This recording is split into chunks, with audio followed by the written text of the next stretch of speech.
আমাদের মূল দাবি দীর্ঘদিন যাবৎ ৩৯ বছর যাবৎ ৫টা আসন ছিল সাতক্ষীরার মাটিতে। সেই আসন তথাকথিত ফ্যাসিস্ট আওয়ামী লীগের সরকারের আমলে তাদের নিজেদের মন গড়ার সিদ্ধান্তের মোকাবেলায় ২০০৮ সালে তারা ৪টা আসন করছিল।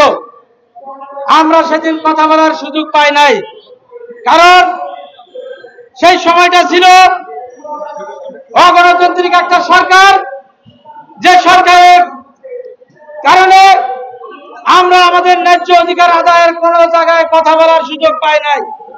আজকে আমরা সেই জায়গা থেকে দাঁড়িয়ে আমাদের সাতক্ষীরার মানুষের দাবি আদায়ের লক্ষ্যে আমরা 5টা আসন পূর্ণ বিনাশ করার লক্ষ্যে আজকে আমরা কথা বলার জন্য এই বৃষ্টির মধ্যে এই সাতক্ষীরার মানুষ আজকে আমরা প্রেস ক্লাবে দাঁড়িয়ে কথা বলছি।